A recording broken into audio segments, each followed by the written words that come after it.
Nama saya Lina Biang, nomor induk mahasiswa 218611069.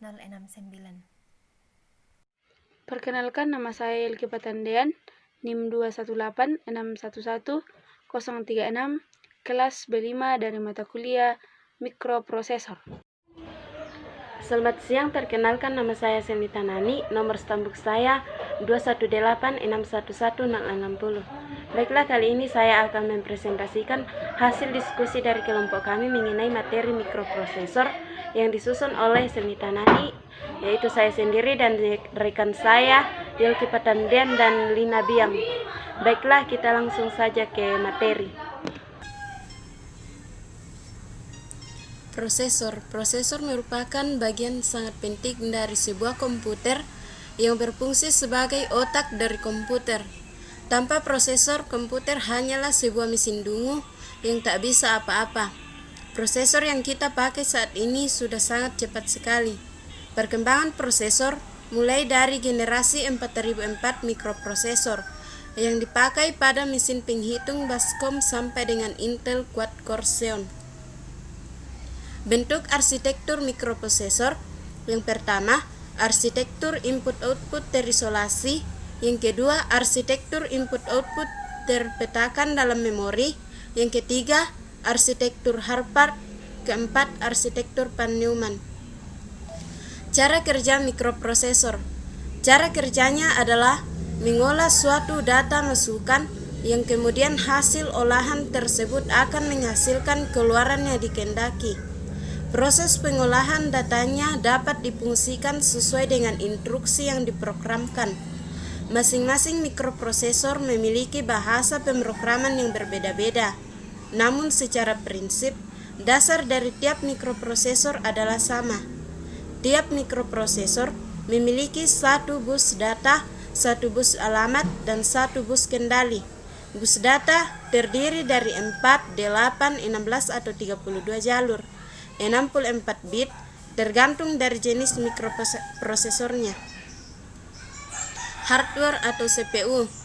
Spesifikasi standar sistem unit komputer. Yang pertama, prosesor Intel atau AMD. Kedua, memori. Ketiga, mainboard atau motherboard. Keempat, VGA onboard, NVIDIA atau ATI Radeon. Keempat, hard disk. Kelima, floppy disk. 6, optical drive. 7, case dan power supply. 6, monitor. Terus keyboard mouse. Perangkat keras utama. Prosesor berfungsi untuk memproses semua data dan perintah. Memori sebagai media penyimpanan sementara yang paling dekat dengan prosesor. Hard disk sebagai media penyimpanan data atau instalasi software dan driver. Mainboard sebagai media yang berfungsi menyatukan atau menghubungkan seluruh perangkat keras pada sistem unit komputer. VGA berfungsi menampilkan hasil pengolahan atau proses data atau perintah ke memori atau LCD. Perangkat keras pendukung terdiri dari optical drive, yaitu CD-ROM, DVD-ROM, CD-RW, DVD-RW. Kemudian floppy drive berfungsi untuk membaca data pada disket. LAN card berfungsi sebagai port koneksi ke jaringan lokal. Sound card berfungsi memproses suara. Power supply bersumber daya listrik bagi seluruh komponen dan perangkat keras komputer. Kemudian prosesor terdiri dari yang pertama Intel, yaitu Pentium, Celeron, Core Duo, Core 2 Duo, Quad-Core. Yang kedua, AMD terdiri dari Duron, Alton XP, Barton, Cefron, AM2. DRAM, SDRAM, DDR SDRAM, DDR SDRAM 2.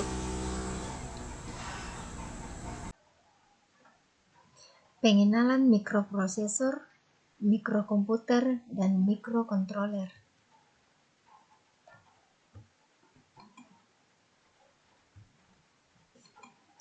Yang pertama, mikroprosesor. Mikroprosesor merupakan otak dan pusat pengendali komputer yang didukung oleh komponen lainnya. Mikroprosesor adalah chip atau sering disebut prosesor yang sekarang ukurannya sudah mencapai gigahertz. Ukuran tersebut adalah hitungan kecepatan prosesor dalam mengelola data atau informasi. Kemudian mikrokontroler, mikrokomputer. Mikrokomputer adalah inti koneksi antar mikroprosesor atau CPU dengan memori utama, main memory, dan antar muka input-output interface yang dilakukan dengan menggunakan sistem antar koneksi bus. Mikrokomputer merupakan sebuah sistem yang berbasis mikroprosesor. Sebuah personal komputer atau laptop merupakan contoh mikrokomputer. Kemudian mikrokontroler. Mikrokontroler merupakan sebuah chip yang terdiri atas mikroprosesor, yaitu RAM, ROM, dan piranti input-output, sehingga biasanya disebut single chip. Mikrokomputer salah satu keunggulan mikrokontroler adalah adanya RAM, ROM, dan piranti input-output dalam sebuah chip. Konversi sistem bilangan dan organisasi data. Konversi dari sistem bilangan oktal. Pertama, konversi ke sistem bilangan desimal. Kedua, konversi ke sistem bilangan biner. Ketiga, konversi ke bilangan heksadesimal. Yang keempat, konversi ke bilangan heksadesimal. Konversi dari sistem bilangan heksadesimal. Konversi ke sistem bilangan desimal, konversi ke sistem bilangan biner, konversi ke bilangan oktal. Organisasi data, komputer, bits, nibbles, bytes, word.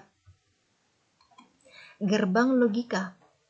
Logika biner menggunakan dua buah nilai, yaitu 0 dan 1. Logika biner yang digunakan dalam sistem digital yaitu 1. Logika biner positif. Logika tinggi ditandai dengan nilai 1 dan logika rendah ditandai dengan nilai 0. Yang kedua, logika biner negatif. Logika tinggi ditandai dengan nilai 0 dan logika rendah ditandai dengan nilai 1. Pada pembahasan ini akan digunakan logika biner positif. Pada sistem digital hanya terdapat 3 buah gerbang logika dasar, yaitu gerbang AND, gerbang OR, dan gerbang NOT invert. Gerbang logika dasar. Penyederhanaan gerbang logika. Hasil dari penyederhanaan suatu fungsi logika dapat terlihat jelas melalui simbol gerbang logika, gerbang digital. Sebelum proses penyederhanaan yang dilakukan dengan metode aljabar atau dengan metode Karnaugh map. Gerbang digital terlihat lebih banyak dan lebih kompleks. Setelah disederhanakan akan diperoleh kombinasi gerbang digital baru yang lebih sederhana. Dengan demikian, jika hal ini diimplementasikan pada sebuah rangkaian elektronika digital yang dibentuk dari IC, logika jenis TTL, transistor logic, atau jenis CMOS, complementary metal oxide, semikonduktor, maka akan menghemat penggunaan komponen IC. Integrated circuit tersebut sehingga menekan biaya. Penyederhanaan secara aljabar, hukum-hukum penjalinan aljabar Boolean. Adapun gerbang logika Gates logika. Oke, saya akan presentasi dari teman saya dari media mikroprosesor. Oke, kita masuk lagi.